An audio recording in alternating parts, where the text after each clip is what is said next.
سیدنا عمر نے صرف اتنا کہا، پھر یہ صلح کیسی ہے؟ یہ صلح کیسی ہے؟ عقل کے خلاف ہے، عقل کے ذہن کے خلاف ہے. اتنا کہا. نبی علیہ السلام نے کیا جواب دیا؟ سنیے. فرمایا کہ یبن الخطاب انی رسول اللہ. او خطاب کے بیٹے، میں اللہ کا رسول ہوں. کیا مانا؟ عمر تو ذہین ہے، تو عقیل ہے، تو فطین ہے، سب کچھ ہے، لیکن تیرا یہ جملہ، تیری یہ ذاتی رائے ہے، اور جو میں نے فیصلہ کیا ہے بحیثیت رسول کے کیا ہے، یہ آسمانی فیصلہ ہے.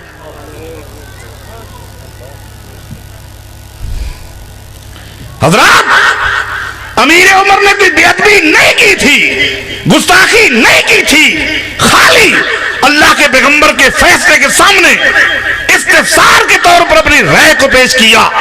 اس کے بعد اتنا پچھتائے، اتنا افسردہ رہے. امیر عمر فرماتے ہیں کہ اس کے بعد بڑی بڑی لڑائیوں میں میں شریک ہوا، بڑے بڑے مارکوں میں میں شریک ہوا. نیت یہ تھی، ہو سکتا ہے کہ آج کے کارنامے کی وجہ سے اللہ میری اس غلطی کو معاف کر دے. حضرات، استفسار کے طور پر ایک شخص میرے پیغمبر کے فیصلے کے مقابلے میں ایک رائے کو رکھتا ہے، رجوع بھی کر لیتا ہے، مگر زندگی بھر پچھتاتا ہے اور قربانیاں دیتا ہے تاکہ وہ غلطی دور ہو جائے. اور آج میرے پیغمبر کی صراحت کے ساتھ حدیث کے مقابلے میں رائے کو لیا جائے اور میری پیغمبر کی حدیث کو پاؤں کے نیچے لتاڑا جائے. بتاؤ یہ دین ہے؟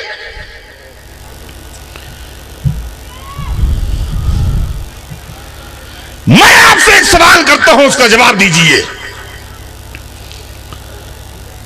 ابو لہب میں اور سیدنا ابو بکر صدیق میں کیا فرق ہے رضی اللہ عنہ؟ کیا فرق ہے؟ کیا فرق ہے؟ ایک ہی فرق ہے، ایک. ابو لہب نے میرے پیغمبر کی ذات کو مانا، میرے پیغمبر کی ذات کو مانا، ولادت کی خبر سن کر لونڈی کو آزاد کر دیا، اپنا گھر میرے پیغمبر کے گھر کے سامنے بنایا. میں نکلتے وقت محمد کو دیکھوں، داخل ہوتے وقت محمد کو دیکھوں. میرا لاڈلا بھتیجا، میرا پیارا بھتیجا، میرا یتیم بھتیجا، میں گھر میں بیٹھا ہوں تو میرے گھر میں آواز آئے تو میرے بھتیجے محمد کی آئے. میری نگاہیں اٹھیں تو چہرہ محمد کا ہو صلی اللہ علیہ وسلم. ابو لہب ہے، میرے پیغمبر کی ذات سے محبت کی، ذات کا احترام کیا، ذات کا ادب کیا، مگر میرے پیغمبر کی بات آئی تو میرے پیغمبر کی بات کو اپنے پاؤں کی نوک کے ساتھ تباہ کر دیا. یہ شخص ہے ذات سے محبت کی، بات کو ردی کی ٹوکری میں ڈالتا رہا. اس کے مقابلے میں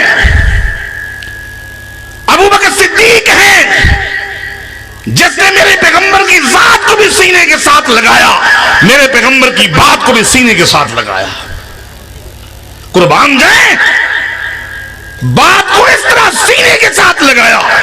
اگر میرے پیغمبر کی بات عقل کے بھی خلاف تھی، عقل کے بھی، مکہ سے باہر آئے ہیں، باہر سے مکہ میں داخل ہو رہے ہیں ابو بکر صدیق رضی اللہ عنہ. پہلا قدم مکہ المکرمہ میں ہے، باہر گئے ہوئے تھے، رات باہر گزاری ہے، آئے فوراً سامنے امیہ مل گیا. ابو جہل کا قلعہ سائلو، اس نے دیکھ لیا کہ ابو بکر صدیق باہر سے آ رہے ہیں. رات جو کچھ ہوا اسے پتا نہیں ہے، روک لیا اور کہا ابو بکر رضی اللہ عنہ ایک سوال کا جواب دے. ایک شخص ہے وہ کہتا ہے میں رات کو مکہ سے چلا اور فلسطین پہنچا، مسجد اقصی پہنچا، جہاں جانے کے لیے سواری پر سوار ہو کر بھی 1 مہینہ لگ جاتا ہے.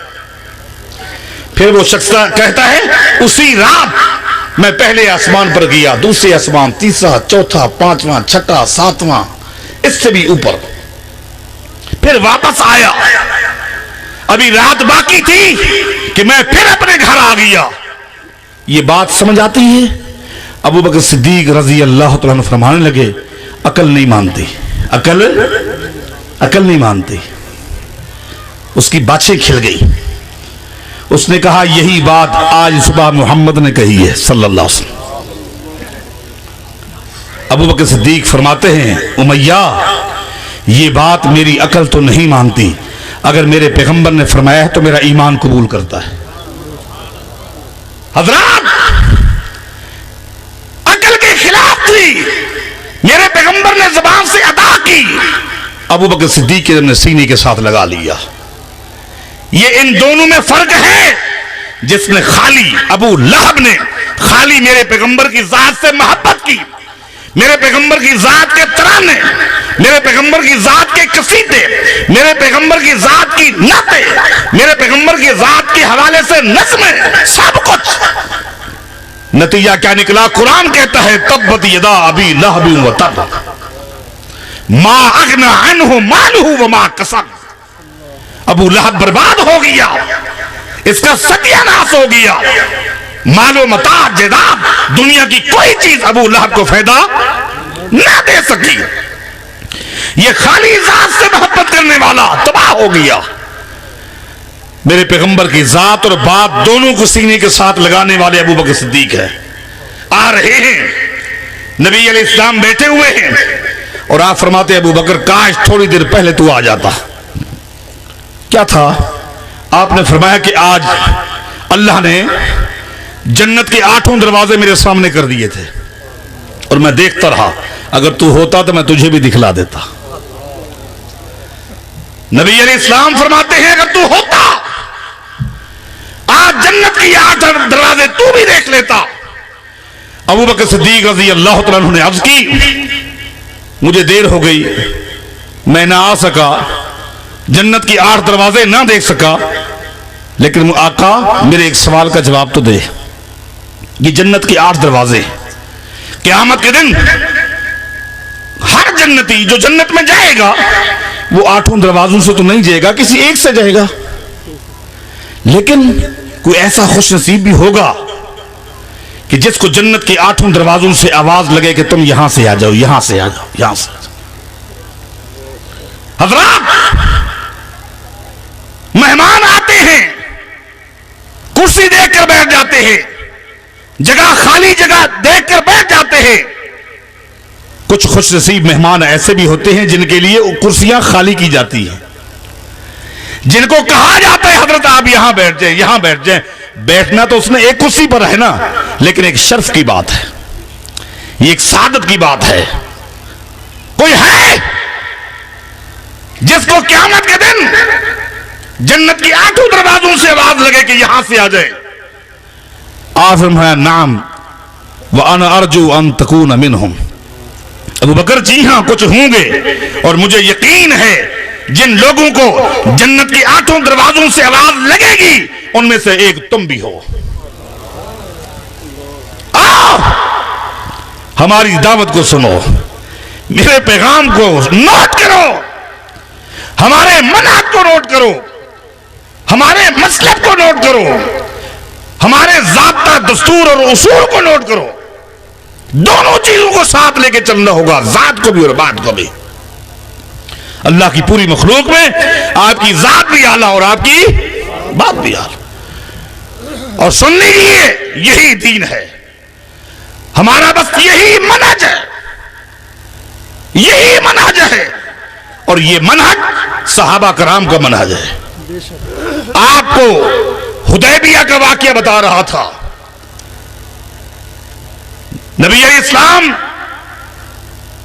کو بتا دیا گیا کہ عثمان غنی زندہ ہے.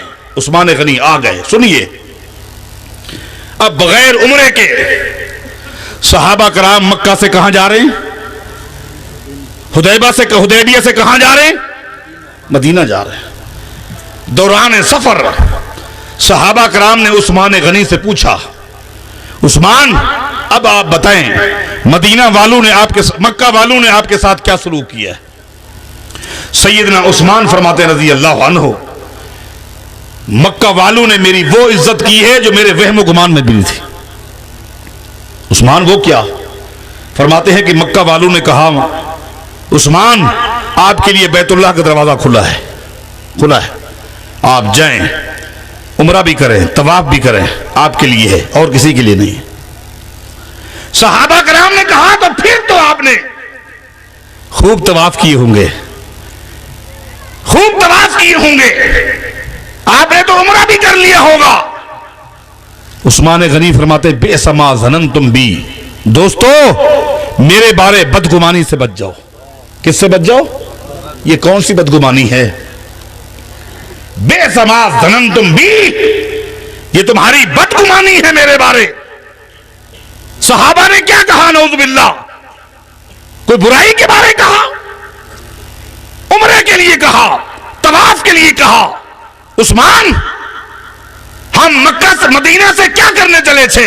عمرہ کرنے کے لیے، طواف کرنے کے لیے، ہمیں تو موقع نہیں ملا، مکہ والوں نے روک دیا، آپ کے لیے بیت اللہ کا دروازہ کھول دیا، عمرہ بھی کیجئے، طواف بھی کیجئے، پھر آپ نے کیوں نہیں کیا؟ یہ کون سی بدگمانی ہے؟ سنیے، ہمارے منہج کو نوٹ کیجئے اور دین کو کھیل مت بنائیے۔ فرماتے ہیں او ساتھیو، ہم مدینہ سے عمرے کے لیے آئے تھے، یقیناً آئے تھے، لیکن حدیبیہ سے مجھے اللہ کے پیغمبر نے عمرے کے لیے نہیں بھیجا تھا، عمرے کی اجازت کے لیے بھیجا تھا۔ اللہ کے پیغمبر نے مجھے یہ نہیں بھیجا تھا کہ جاؤ عمرہ کرو، طواف کرو، اجازت کے لیے بھیجا تھا۔ یہ تو ایک دن کی بات تھی۔ واللہ لو مکست بہا سنتن ورسول اللہ بالحدیبیۃ ما طفت بہا حتی یطوف رسول اللہ۔ اللہ کی قسم، یہ تو ایک دن کا موقع ملا اور میں نے عمرہ نہ کیا، طواف نہ کیا۔ اللہ کی قسم، عثمان کو بیٹھے بیٹھے ایک سال بھی گزر جاتا، اس وقت تک طواف نہ کرتا جب تک کہ محمد مصطفیٰ نہ کرتے۔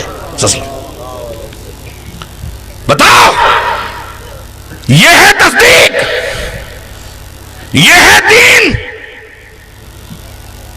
آپ دین کس کو بنا دیا گیا؟ کس کو دین سمجھا؟ خود ساختہ فارمولے، اصول، اس میں کیا حرج ہے، اس میں کیا حرج ہے؟ قربان جائیں، امام مالک رحمہ اللہ کے پاس ایک شخص آتا ہے اور اس نے آ کر کہا میں عمرے کے لیے جا رہا ہوں۔ آپ کو پتا ہے کہ امام مالک مسجد نبوی کے امام اور خطیب ہیں۔ اس نے کہا کہ میں عمرے کے لیے جا رہا ہوں، آپ سے پوچھنے کے لیے آیا ہوں کہ احرام کہاں سے باندھوں؟ امام مالک رحمہ اللہ فرماتے ہیں ذوالحلیفہ سے احرام جا کر باندھو، مدینہ منورہ سے باہر آئیے، 12 میل کے فاصلے پر یہ جگہ ہے جس کا نام ذوالحلیفہ ہے۔ کچھ دن پہلے اس کو بئر علی کہتے تھے اور آج کل آبار علی کہتے ہیں۔ یہ وہ جگہ ہے جہاں جنگ خندق کا واقعہ پیش آیا تھا۔ نبی علیہ السلام نے یہیں سے احرام باندھا تھا، عمرہ اور حج ترتیب یہی تھی۔ امام مالک رحمہ اللہ فرماتے ہیں ذوالحلیفہ سے جاؤ اور احرام باندھو۔ اس شخص نے کیا کہا؟ اس شخص نے کہا کہ میری خواہش کچھ اور ہے، میری خواہش کچھ اور ہے۔ تیری کیا خواہش ہے؟ اس شخص نے کہا کہ میری خواہش یہ ہے میں مسجد نبوی کے دروازے پر کھڑے ہو کر احرام باندھوں۔ مسجد نبوی ذوالحلیفہ سے 12 میل پہلے ہے، مسجد نبوی کے دروازے پر کھڑے ہو کر احرام باندھوں اور یہاں سے تلبیہ لبیک اللہم لبیک کہتا ہوا چل پڑو۔ میری خواہش یہ ہے۔ پہلے یہ بھی سن لے، ذوالحلیفہ جہاں سے نبی علیہ السلام نے احرام باندھا تھا، وہاں نماز پڑھنے کی فضیلت مجھے کہیں نہیں ملی۔ عام جس طرح ایک نمازی نماز پڑھتا ہے جماعت کے ساتھ 27 نمازوں کا ثواب ملتا ہے، اسی طرح ذوالحلیفہ ہے۔ جس جگہ کی خواہش اس نے ظاہر کی وہ مسجد نبوی ہے۔ صحیح حدیث کے مطابق مسجد نبوی کی ایک نماز 1000 نماز سے بہتر ہے۔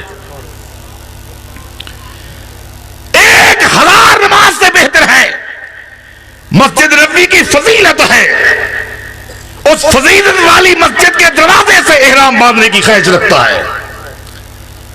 قربان جائے، امام مالک رحمہ اللہ نے اس کو کہا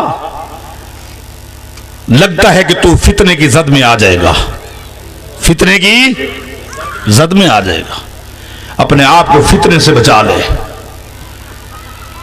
فتنے سے بچا لے۔ سنیے، یہ کون سا فتنہ ہے؟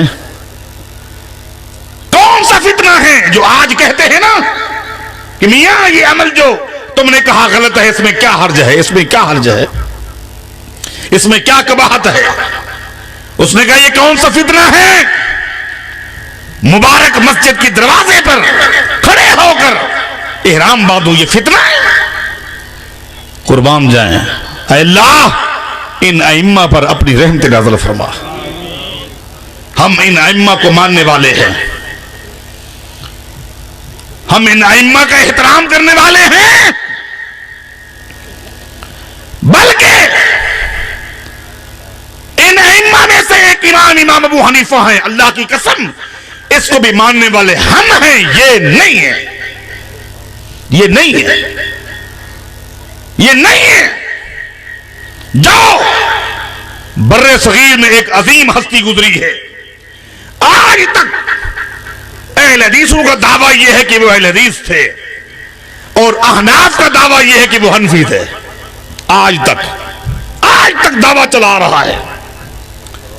شاہ ولی اللہ محدث دہلوی رحمہ اللہ، احناف کہتے ہیں وہ حنفی تھے، اہل حدیث کہتے ہیں وہ اہل حدیث تھے۔ ان کی کتاب اٹھو، اقد الجید، کتاب کا نام کیا ہے؟ اقد الجید۔ اقد کسے کہتے ہیں؟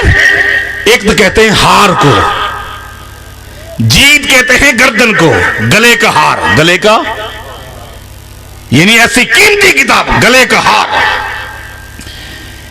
شاہ ولی اللہ محدث دہلوی رحمہ اللہ نے کتابوں کے نام بھی یاد رکھا کرو۔ اقد الجید کے اندر ایک عبارت لکھی ہے کہ ایک دن امام ابو حنیفہ رحمہ اللہ سے پوچھا گیا، امام صاحب یہ بتائیں، اذا قلت قولا یخالفہ کتاب اللہ ہے، امام صاحب اگر آپ کی زبان سے کوئی ایسا جملہ نکلے جو قرآن کے خلاف ہو، ہم کیا کریں؟ اس جملے کو مانیں یا قرآن کو مانیں؟ کیا کریں؟ امام ابو حنیفہ رحمہ اللہ فرماتے اترکوا قولی بکتاب اللہ ہے، اگر میرا کوئی جملہ، میری کوئی بات، میری کوئی رائے، میرا کوئی مشورہ، میرا کوئی فتویٰ، میرا کوئی فیصلہ قرآن کی آیت کے خلاف ہو، میری رائے کو چھوڑ دینا، قرآن کو سینے کے ساتھ لگا لینا۔ حضرات، اس شخص نے پھر دوسرا سوال کیا، اذا قلت قولا یخالفہ خبر الرسول، اے امام صاحب وہ بات تو سمجھ آ گئی، اب مجھے یہ بتائیں اگر کوئی بات کہیں آپ اور وہ آپ کی بات اللہ کے پیغمبر کی حدیث کے خلاف ہو تو ہم کیا کریں؟ ایک طرف آپ کی بات ہو، ایک طرف نبی علیہ السلام کا فرمان ہو، ہم کہاں جائیں؟ امام ابو حنیفہ فرماتے ہیں اترکوا قولی بخبر الرسول، اگر میرا کوئی جملہ، میری کوئی بات اللہ کے پیغمبر کی حدیث کے خلاف ہو، میری بات کو ٹھوکر مار دینا، پیغمبر کے فرمان کو سینے کے ساتھ لگا لینا۔ حضرات، اس شخص نے پھر تیسرا سوال کیا، جاؤ کتاب پڑھو، اقد الجید کو پڑھو۔ اس شخص نے تیسرا سوال کیا، اذا قلت قولا یخالفہ قول الصحابی، یہ بتائیں اگر آپ کوئی بات کہیں اور آپ کی بات کسی صحابی کے بات سے ٹکراتی ہو، آپ کا کہنا کچھ ہو، صحابی کا کہنا کچھ ہو، ہم کیا کریں؟ امام ابو حنیفہ رحمہ اللہ فرماتے ہیں اگر میرا قول، میری رائے، میرا فتویٰ، میرا فیصلہ کسی صحابی کے قول سے ٹکرائے، میری رائے کو چھوڑ دو، صحابی کے قول کو لے لو۔ بتاؤ، امام ابو حنیفہ رحمہ اللہ کے ماننے والے ہم ہیں یا تم؟ ہم ماننے والے ہیں۔ تم نے تو یہ کیا، قرآن کی آیت سے بھی اگر فتویٰ ٹکرائے تم تعویل کرتے ہو، قرآن کی حدیث ٹکرائے تو تعویل کرتے ہو، تعویل کر کے حدیث کو تو چھوڑ دیتے ہو، قرآن کو چھوڑ دیتے ہو، لیکن قول کو نہیں چھوڑتے۔ تم نے مانا یا ہم نے مانا؟ کس نے مانا؟ امام مالک کی بات بتا رہا تھا، واپس آئیے، واپس آئیے۔ امتحان کی گھڑیاں کم ہوتی جا رہی ہیں۔ امام مالک رحمہ اللہ نے فرمایا اپنے آپ کو فتنے سے بچا لے، فتنے سے،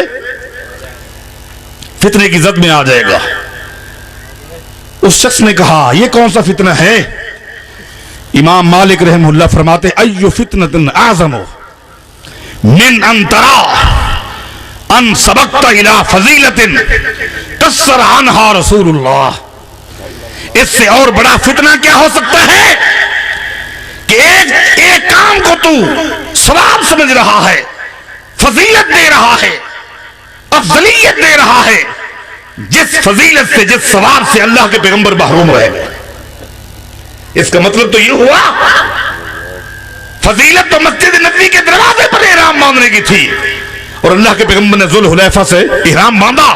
تجھے فضیلت سمجھ آ گئی ہے، یہ فضیلت سمجھ نہیں آئی تو میرے محمد الرسول اللہ کو نہیں، نعوذ باللہ۔ فَلْيَحْذَرِ الَّذِينَ يُخَالِفُونَ عَنْ أَمْرِهِ أَن تُصِيبَهُمْ فِتْنَةٌ أَوْ يُصِيبَهُمْ عَذَابٌ أَلِيمٌ۔ میرے دوستو، میرے بھائیو، دین کو سمجھو کہ دین کیا ہے۔ دین کسی صحابی کے قول کا نام نہیں ہے، کسی صحابی کے فعل کا نام نہیں ہے، عمل کا نام نہیں ہے، تابعی، امام، محدث کسی کے قول کا نام نہیں ہے۔ دین اللہ کے پیغمبر کی سیرت کا نام ہے۔ لَقَدْ كَانَ لَكُمْ فِي رَسُولِ اللَّهِ أُسْوَةٌ حَسَنَةٌ۔ آؤ، صحابہ کرام کے دور میں جو چیز دین تھی آج بھی وہی دین ہے، اور قیامت تک وہی دین رہے گی۔ اس میں نہ کمی ہوگی نہ زیادتی ہوگی۔ دیہاتی آیا اور نبی علیہ الصلوۃ والسلام سے دین کے متعلق باتیں پوچھی،